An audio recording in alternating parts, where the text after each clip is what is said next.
In studio with me, she's been making statewide and national headlines, joining the Free the Delegates movement against Donald Trump. Lubbock Republican National Convention delegate Sondra Ziegler, who you've heard here on KFYO before, filling in, I know, on the morning show and calling in and being interviewed before. You're just all over the place. Thanks for having me. Thanks for inviting me. Absolutely. Well, talk to our audience a little bit, because there are people who are on social media who have sent in text messages going, why this movement? Why not just say, okay, Donald Trump's the nominee? That's a great question. And, first I want to say the reason that I put that letter out there was to explain why I felt like I needed to join forces with the Free the Delegates folks, because I'm in a position I've never been in before. I've been a Republican my whole life. I've only voted Republican my whole life, other than obviously nonpartisan municipal elections. And I have never been in a position where I couldn't support the ultimate winner of the primary and caucus season, if you want to call it that. And I find myself there now because, and I started the letter with sort of recounting the 2012 election cycle. I volunteered for Newt. I was a diehard, Newt supporter, and, traveled to volunteer for him in a couple different states, and then even worked for him when I came back home. But my point in recounting all that is that, when he lost, while it was devastating, to a lot of folks conservatives who really didn't think Mitt Romney was the guy to take the fight to Barack Obama, and it turned out we were right. He really wasn't. Mm-hmm. I went and block walked for him in the rain, in rain gear for a week with, Nitra Barnes and Ruth Schermeyer and, ladies from the Republican Women's Club, Deanne Clark. I can still remember Deanne Clark climbing those stairs with a rain poncho on, okay? And we'd pull up, and Ruth would drive, and we'd pull up, and those ladies would jump out, and we'd take different sides of the street, and we had a blast. But so I guess what I'm, number one, trying to say is I'm not just a sore loser. The Free the Delegates movement is not just a bunch of people who can't get over the fact that their first choice candidate didn't win the primary. It's a group of grassroots folks who came from many different strains, many different parts of the primary, Republican primary electorate. We have John Kasich supporters. There are people that were very involved and very influential with the Marco Rubio campaign. There are Ted Cruz people. So it's not an effort to drop in a particular last minute candidate. Mm-hmm. In fact, there's no candidates' names that are being floated. It's simply an effort to say something that I wasn't aware of, and that is that the delegates to the Republican National Convention are free to vote their conscience, despite what their primary election or caucus results may be. Despite whatever party rules or state rules would say that they are quote unquote bound. So there's a whole legal argument for this. If you look at the history of the party, it's a strong tradition within our party for people to be able to vote their conscience. It's why we have delegates. If our party's nominee were just going to be determined by the popular vote, we wouldn't have delegates.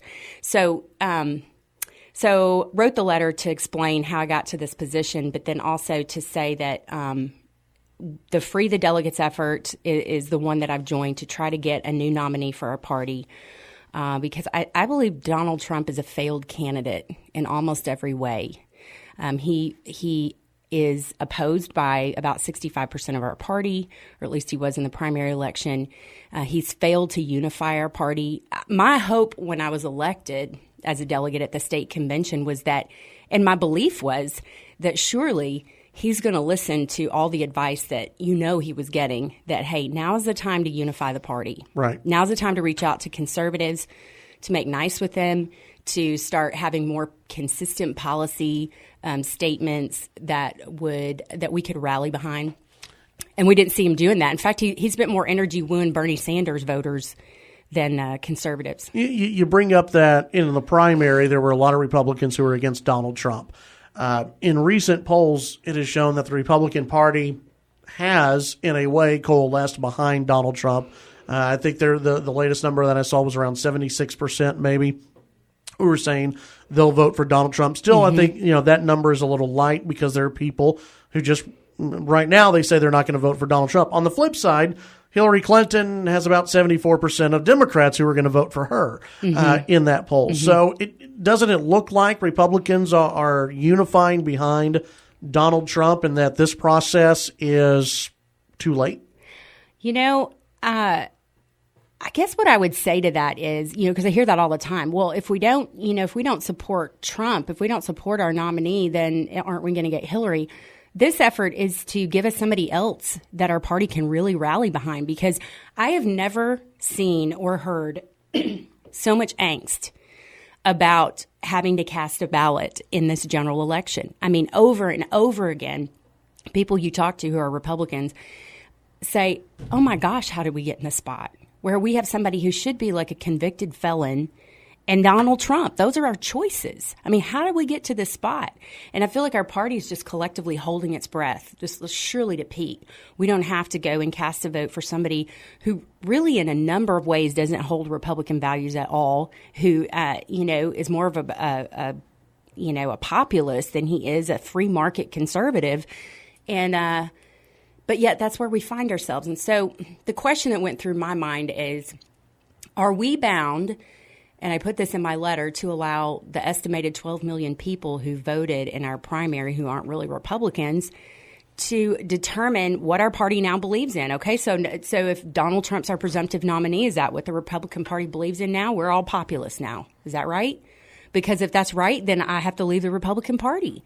And it's not because it's not, when it comes to the role of government in a free society, it's all been tried. There really aren't any new ideas, and there are no magic men. And there are just ideas that worked and ideas that haven't. And we know the free market principles of smaller government, personal responsibility, free markets, those are the things that have made America great.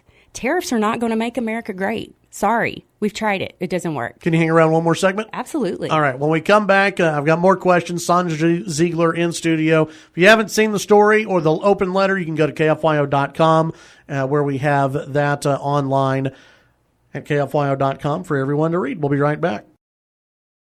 Chad Hasty Show, News Talk 790 KFYO, visiting with Sondra Ziegler in studio, a national delegate who has joined in on this movement. And Wall Street Journal actually talks about this as well today, the Free the Delegate movement.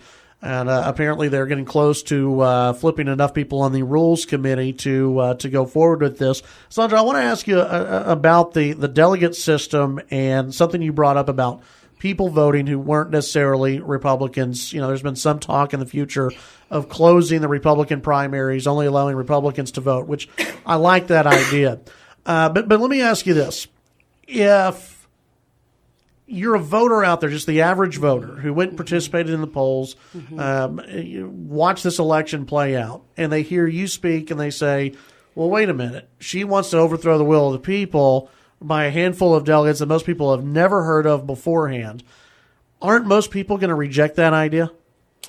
That's a great question. I think the answer to that kind of involves several things. First of all is, there's a lack of understanding out there that the Republican Party is a private association. And legal precedent, anytime it's been challenged, whether or not, a delegate to the National Convention has to vote according to the popular vote, if they're bound by the state laws and the state party rules that say you're bound, delegate, the courts have always said, no, that's not true.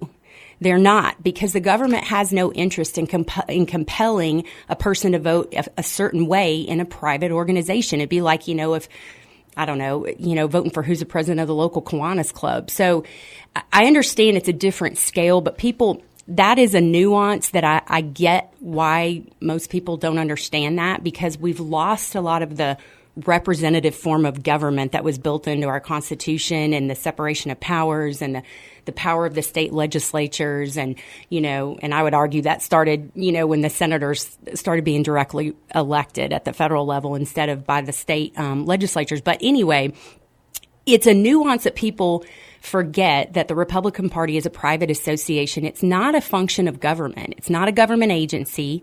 And so the rules of the Republican Party are voted on by people involved in the Republican Party.